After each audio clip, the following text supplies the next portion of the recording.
Hi, I'm Scott Amos, executive producer on Tomb Raider Definitive Edition, and this Dev Diary will explore what makes a next-gen Lara.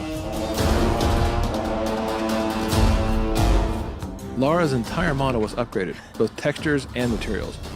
We've even added dynamic effects for how we light her skin, and for materials that change for sweat, mud, and blood as she goes throughout the different areas of the game. This looks like some kind of fire ritual, a sacrificial ritual. One of the ways that we upgraded Lara was certainly looking at her head and her face and saying, we want to build our first attempt at what a next-gen Lara Croft could look like. Lara's head has been retopologized and increased in resolution for a higher fidelity and appearance. Her head was literally rebuilt from scratch with over 5 times the density and improvements on her eyes, nose, mouth, and cheeks, and all of her textures are at a higher resolution as well. The next big area for us to focus on upgrading Lara was something we could only do on next-gen. For Lara, her hair is one of the biggest elements you'll constantly see from a third-person camera running through an action-adventure.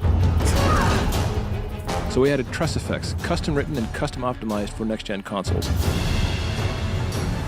hope this thing still works. This technique allows for all the individual strands of her hair to actually be calculated as a simulation in physics to react to wind, weather, and as she moves, runs, or she's even hanging upside down in the world, giving amazing fidelity to how this character looks on screen. One of the other ways we wanted to upgrade Lara was specifically looking at her skin. It's a very big deal. It's another part of her character that you see a lot, and she goes through so many big changes in this world where she gets muddy, or bloody, or wet from all the rain, or when wading through stagnant pools. So we wanted to add something special for how we light her skin as well. We've added subsurface scattering on Lara's skin. The net effect is that it gives her a more realistic and lifelike appearance. It literally means when light hits her, it goes just below the surface of the skin and scatters or diffuses as it would in real life. Drip maps have been added across Lara's skin that actually react dynamically in the environment when she's under stress or exposed to rain or wading through water. These drip maps are effectively textures or wraps overlaid on top of the model at different locations that are turned on or off during certain game events. So you can actually see the beads of rain rolling across her skin, and you can see the blood drying on her as she walks across some really dangerous and harsh environments. We put Lara through everything on this island, and we want players to feel that visceral sensation of being in this world with her and saying, oh my gosh, I can see the realism here. I can feel the pain and the angst that she's going through in each of these moments. So one of the things that we had to do, looking at the next-gen version of Lara Croft and looking at Tomb Raider, was put all kinds of simulation into the world. All of her gear now has physics simulation added on top of it. You'll see when she has the bow on her back, it will jostle around realistically as she jumps, runs, and traverses the terrain.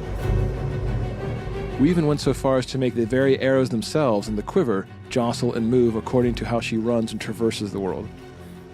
You'll even see things like the radio that is strapped to her back, pistol in her holster, and more importantly, one of the key pieces of equipment, her climbing axe, swinging naturally as she runs around or climbs or hangs from various areas. It adds that nice subtle nuance that when people see it, it just makes the world feel more realistic. It makes her feel more grounded and cohesive rather than props that are just stuck to her. This gear is actually tied to her in a realistic way. So this is just a glimpse at how we made a next-gen Lara. From the different effects we added to the dynamically changing materials on Lara's skin. From all the new head, face, and truss effects hair to the physics we added to the gear itself. This is truly the definitive edition of Tomb Raider.